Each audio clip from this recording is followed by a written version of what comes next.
Enforcer, MMP Lackey, here with another edition of Metal on Metal, this time with a preview of Ariete, a new game that's on pre-order right now and should be out, hopefully, in the next couple of weeks. We'll get it funded and get it into production. Ariete is a tactical combat series game, number 17th of that series. This is a smaller one map, one counter sheet. It covers the attack of the 22nd British Armoured versus elements of the Ariete division in the framework of Operation Crusader. Tactical combat series games are about 125 yards to the hex normally. This is a little bit larger scale, 150 meters to the hex, 30-minute turns, so the action is compressed in fewer turns, and it's a small map for a slightly bigger battle. What you'll see here as a tactical combat series player is our first foray into the desert, with desert terrain rules and special command issues that are connected with running it in 1941 as opposed to later war scenarios, which are the norm for tactical combat series games. Let's look at the Italian forces. The Ariete is represented here by the 8th Bersaglieri sharpshooters units, where you have, as you see here, heavy anti-tank elements. And by the way, these AT guns actually contain 2 guns per section. That's also new for this game.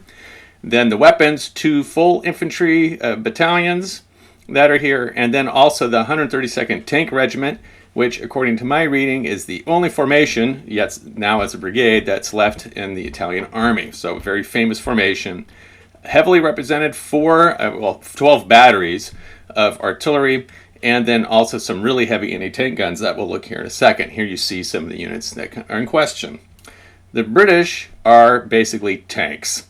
There are a few anti-tank guns, some optional infantry, which did not actually appear to battle, but it's there just in case you want to experiment with some British infantry.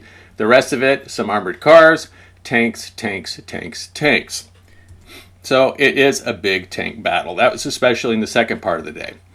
Now, let's look at the terrain. Not many things to choose from. It's all open. Note, this is not billiard top terrain. There were inundations. There were a lot of rocks and other stuff out there, so it doesn't really qualify as that flat, smooth billiard table terrain.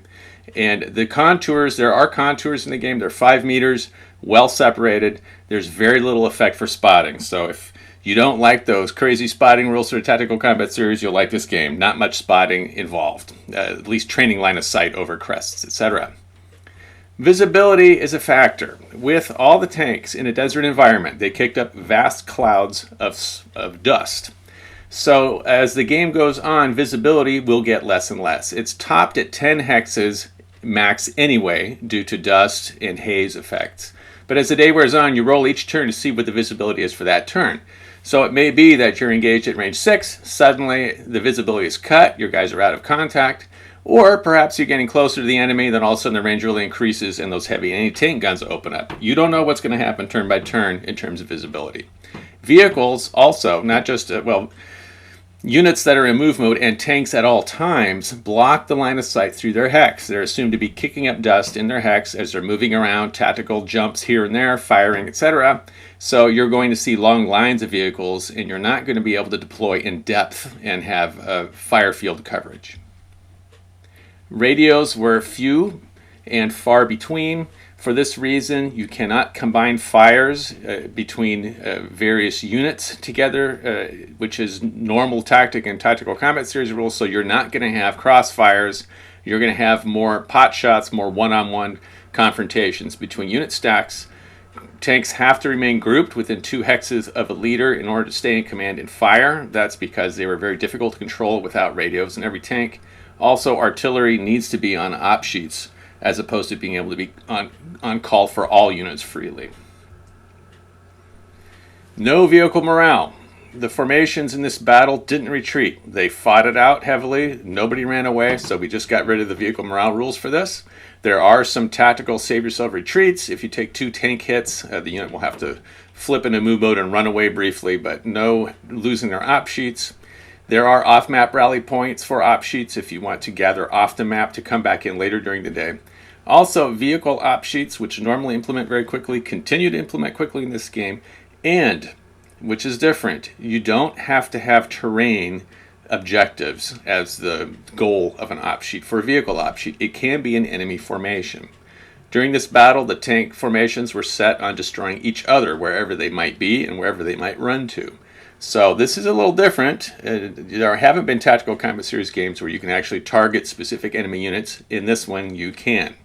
There are some coordination issues, though, however, with your other units that cannot, they have to cover a certain area, and these areas cannot overlap with each other. So that can bring some command and control problems. A few special rules for this game. The Italian artillery can actually fire heat rounds and is fairly effective as an anti-tank weapon.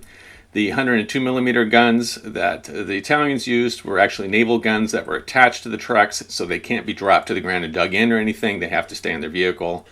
There are tank breakdowns before the battle as an optional rule, since both tanks, the Crusaders used by the Brits, and then the Italian tanks were not that reliable, and they had a lot of breakdowns before battle.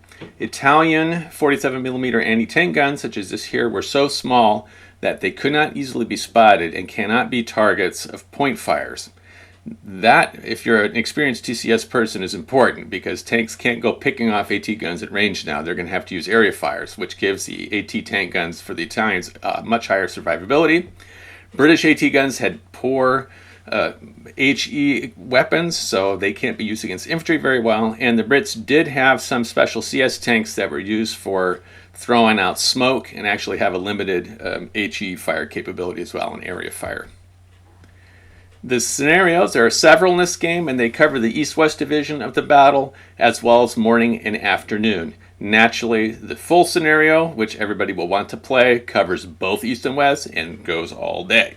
There are also variants to most of the scenarios involving either an earlier Commonwealth British start or a later ability of the Italians to get dug in. These timings are really important because the Italians got dug in just before the British attack went off.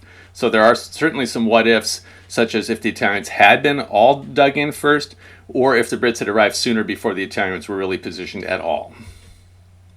So, how does it play? It's really interesting for me having other units as a target for an op sheet. That takes getting used to, but it makes it fun in that you don't have to worry much about terrain objectives. You don't have to worry about calling failure if you get your objective. Just look at the enemy formation and go for it. With the changes in visibility, the sort of low fire factors, which don't create tons of casualties, there's a lot of swirling and unpredictable stuff that happens here. A lot of Italian infantry and AT guns are stuck in the desert, but they're actually survivingly survivable. You're going to need to develop, as a TCS player, new tactics. Your artillery, as Italians, is nice, but it doesn't hurt tanks much. The Brits have no infantry. You're not going to have combined arms. You have to figure out how your tanks can work. They have to stay grouped together. And as visibility becomes really important, you can't crossfire, so there's not as much outmaneuvering of the enemy side. Plus, not being able to shoot through other units is something it takes some real getting used to. So you'll be developing new tactics, and for my reading about the battle, I think this game covers it really well. So that's what I have to say about this game, a quick taste of it. Let's hope it gets through the pre-order system quickly. It's available now from MMP for pre-order. It's in a Ziploc, so it's pretty cheap, and I think you'll enjoy it.